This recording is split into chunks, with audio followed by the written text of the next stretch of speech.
Hello बच्चों, कैसे हैं आप सब। उम्मीद करता हूं आप सब मस्त होंगे। और मैं संजीव कुमार और आप देख रहे हैं संजीव सर स्टडी पॉइंट। और इस वीडियो में मैं आप लोगों को बताने वाला हूं NCERT मैथ प्रश्नावली 2.2 का पहले का छठा सवाल। दोस्तों, इससे पहले वाले प्रश्न अगर आप लोगों ने सॉल्व नहीं किए हैं तो उन सभी प्रश्नों को मैंने सॉल्व कर एक वीडियो बनाया हुआ है, तो वो हमारे चैनल पर पहले से उपलब्ध है। तो उस वीडियो को देखकर उन सभी प्रश्नों को आप आसानी से सॉल्व कर सकते हैं। बच्चों, मेरे पास एक प्रश्न दिया है कि निम्न द्विघात बहुपद के शून्य ज्ञात कीजिए और शून्य और गुणांकों के बीच संबंध सत्यता की जांच भी मुझे करनी है। तो सबसे पहले मुझे शून्य ज्ञात करना है। तो शून्य को हम कैसे ज्ञात करेंगे। मेरे पास एक द्विघात समीकरण दिया है। देखिए बच्चों, द्विघात समीकरण है 3x² - x - 4। ये मेरे पास द्विघात समीकरण है। तो आपको हमेशा याद रखना, द्विघात समीकरण में चर होता है। आपको चर पहचानना कौन सा है। कहेंगे भाई इसमें चर x है, ABCD के अक्षर को ही चर कहते हैं। तो जिसमें x की चर की पावर 2 है, ठीक है, उसका गुणांक कितना है। x² का गुणांक कितना है 3। तो इस गुणांक की पहले हम गुणा कर देंगे इस 4 से, ठीक है। तो हमारा कितना आ जाएगा, 3 की 4 से मल्टीप्लाई करेंगे, 3 चक्कू 12 आ जाएगा। कितना आ गया बच्चों, 3 चक्कू 12 आ जाएगा। पहले हमने क्या किया, पहले मैंने इस 3 की मल्टीप्लाई 4 से कर देंगे, 3 चक्कू 12 आ गया। अब याद रखना, इस 12 के मुझे ऐसे फैक्टर करने हैं, इस 12 को मुझे 2 भागों में तोड़ना है, ठीक है। पहले क्या करना पड़ता है, मैंने 3 की 4 से मल्टीप्लाई कर दी, गुणा कर दी। जितनी भी गुणा आएगी, मान लीजिए यहाँ 12 गुणा है, अब इस 12 के मुझे टुकड़े करने हैं 2 भागों में। ऐसे टुकड़े करने हैं, अगर इनकी मल्टीप्लाई कर दें तो ये कितना आ जाए, 12 आ जाए। अगर इनमें से घटा दें तो कितना आ जाए, 1 आ जाए। 1 क्यों आ जाए, ध्यान से सुनना है। अगर यहाँ माइनस है, इसलिए माइनस है तो घटाने पर ये संख्या लाना है। इसमें कितना है, x के आगे कितना है बच्चों, कुछ नहीं होता है, तो कितना है, 1 है, ठीक है। तो मुझे इस 12 के फैक्टर के 4 तियाँ 12 होता है। अगर 4 में से 3 जाएंगे तो कितना आएगा, 1 आएगा। तो मेरे फैक्टर हो जाएंगे, गुणनखंड बन जाएंगे 4 - 3, ठीक है बच्चों। तो हम क्या करेंगे, अब ये ध्यान से बिल्कुल समझना है। लिखेंगे 3x²। अब जो मैंने गुणनखंड किए हैं 4 - 3 इंटू x - 4। अब हम ब्रैकेट को ओपन कर देंगे। सब बच्चे जानते हैं 3x² माइनस इस ब्रैकेट के अंदर 2 संख्या हैं 4 और 3, तो इनकी मल्टीप्लाई होगी x से। तो भैया गिनती की गुणा x से करेंगे तो गिनती हमारा पहले आएगा, 4 गिनती पहले आ गया और x हमारा बाद में आया, ठीक है। अब इसके बाहर भाई चिन्ह था माइनस, इसके अंदर चिन्ह है माइनस, तो माइनस माइनस प्लस हो जाएगा। अब 3 की मल्टीप्लाई कर देंगे, x से 3 गिनती है पहले आएगा और ABCD का अक्षर बाद में हो जाएगा। अब माइनस का 4 ऐसे ही बचेगा। मात्र गुणा जो होगी, ब्रैकेट के अंदर जितनी संख्या है उन्हीं संख्याओं के साथ x की गुणा होगी, ठीक है।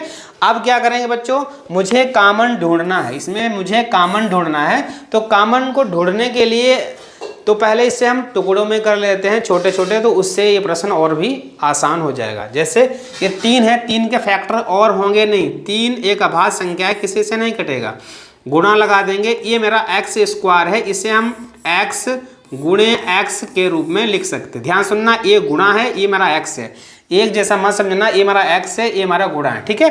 तो x कितना है, स्क्वायर, इसे हम 2 बार लिख सकते हैं, x गुणे x, ठीक है। 4 यहाँ लिख सकते हैं, 2 गुणे 2 और गुणे में x लिख सकते हैं, प्लस लगाया प्लस लगाओ। यहाँ लिख सकते हैं 3 गुणे x और 4 को 2 गुणे 2 लिख सकते हैं। अब मुझे क्या करना है, इसमें से कॉमन निकालना। कॉमन एक मेरे पास पद ए हुआ, एक मेरे पास पद ए हुआ। अब इन 2 पदों में से मुझे वो संख्या ढूंढनी है जो इन दोनों में मिले, ठीक है। पहले कॉमन इसमें ढूंढना है, इसमें ऐसी संख्या कौन सी है, कहें यहाँ 3 है, इसमें 3 नहीं है भाई, नहीं मिलेगा। यहाँ x है, इसमें x है, हाँ, तो पहले मैंने x निकाल लिया, ठीक है। यहाँ x है, पुनः x है, नहीं है, तो मात्र x ही एक ऐसी संख्या इसमें है जो दोनों में मिल रही है, दोनों पदों में मेरे पास मिल रही है। तो मैंने यहाँ से x को निकाल दिया, ब्रैकेट को ऐसे बंद कर देंगे। जो भी बचेगा, कॉमन निकालने के बाद जो भी बचेगा उसे ब्रैकेट के अंदर लिख देंगे। यहाँ x मात्र निकला, क्या बचा था, 3 और x बचा, तो इसे हम 3x लिख सकते हैं। माइनस लगा दीजिए, यहाँ x मात्र गया, 2 गुणे 2 बचा, 2 गुणे 2 का मतलब क्या है 4 बचा। ठीक है बच्चों, प्लस लगा देंगे।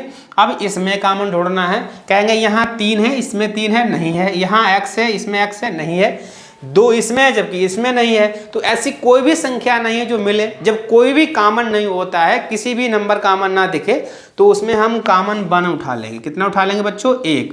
तो 1 यहाँ से कॉमन निकालेंगे, जो भी है सेम उसी को यहाँ लिख देंगे। 1 कॉमन निकालने से अंदर में कोई परिवर्तन नहीं होगा। 3x लिख देंगे, 2 दूना 4 लिख देंगे। इसके बाद मुझे इसमें कॉमन ढूंढना है, इसमें भी मुझे कॉमन ढूंढना है। क्या ढूंढेंगे? मुझे वो संख्या ढूंढनी है जो दोनों में मिले। भैया यहाँ 3x - 4 इसमें भी है, 2 पद हैं इसमें, देखिए बीच में प्लस लगा है, प्लस के इधर वाला एक पद हुआ, प्लस के बाद वाला उधर एक पद हुआ, 2 पद हुए।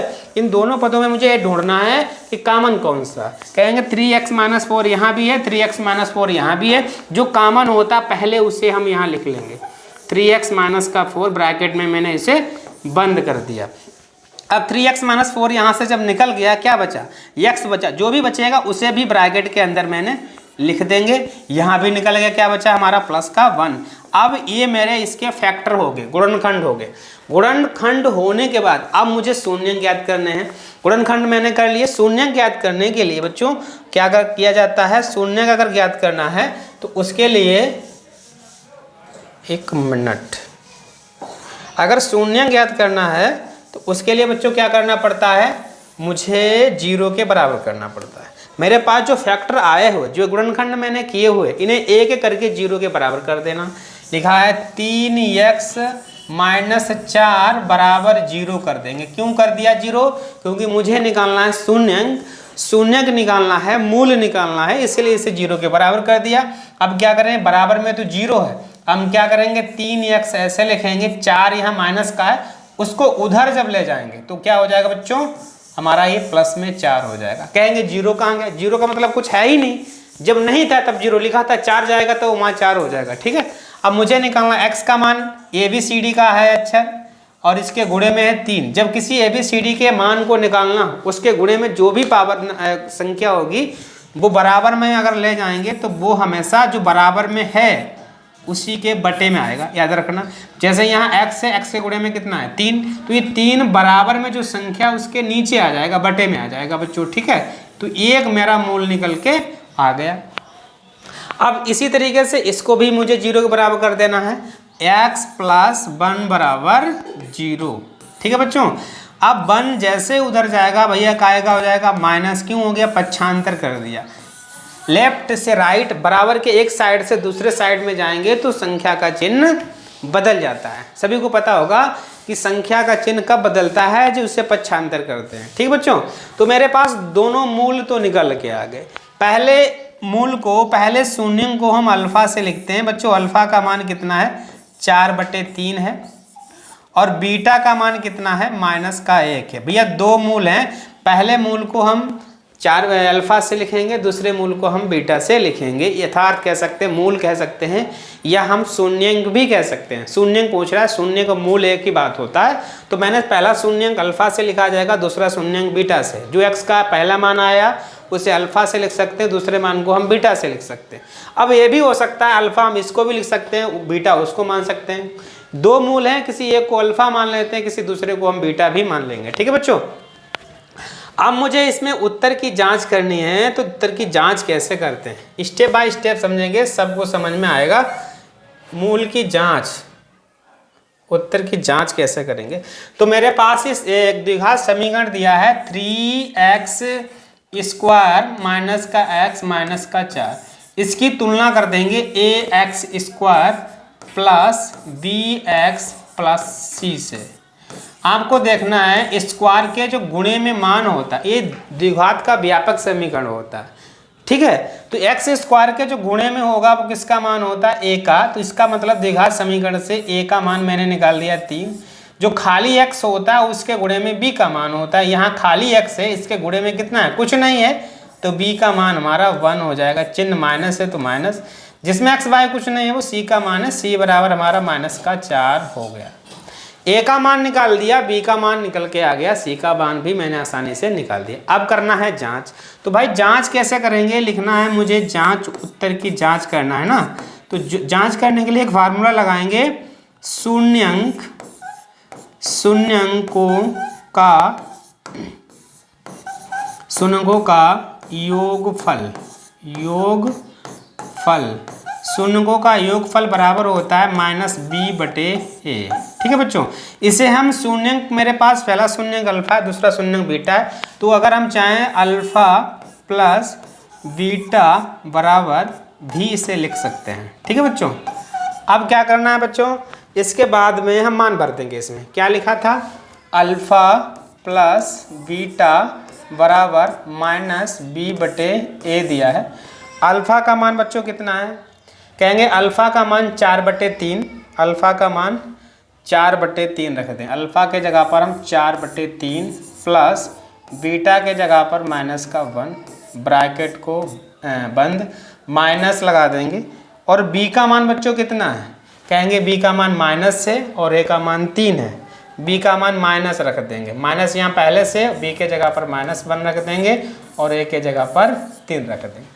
मान मैंने पुट कर दिया, अब इसे सरल कर देंगे। ठीक है, कैसे सरल होगा, कहेंगे 4/3, यहाँ पर 2 चिन्ह बच्चों लगे हैं, तो हमेशा 2 अगर चिन्ह लगे हों तो चिन्ह अगर डिफरेंस है तो हमेशा माइनस लगेगा। तो इसमें से चिन्ह तो एक ही लगेगा, यहाँ 2 चिन्ह है, लगेगा एक ही। कौन सा लगेगा, अगर चिन्ह डिफरेंस है तो माइनस लगा देना 1।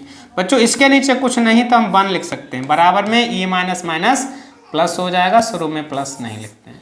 अब यहाँ मेरे पास अंश बटा हर दिया है, इसके हर डिफरेंस हैं, तो 1 और 3 का लासा अगर निकालेंगे, जिसमें 2 अगर परमेय संख्या दी हैं, अगर हर उसके डिफरेंस हो, अलग अलग हो, तो पहले उसका एलसीएम निकालेंगे। तो भैया हम अगर 3 और 1 का एलसीएम निकालें, जैसे यहाँ हमारे पास अंश बटे हर दिया है, तो इसका एलसीएम निकालेंगे तो भैया इसका एलसीएम बच्चों कितना आएगा, 3 ही आएगा।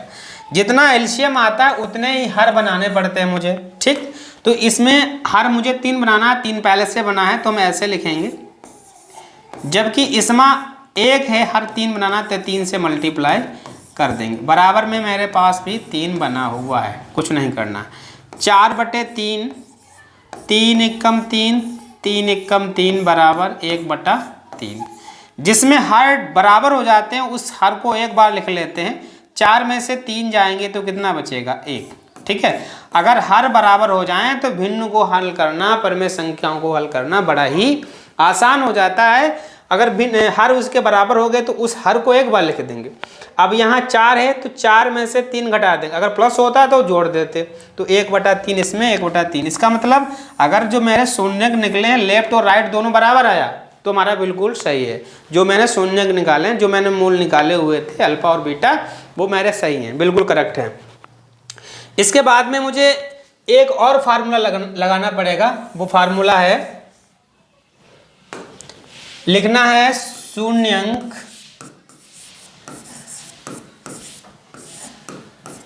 का गुणनफल। बच्चों गुणनफल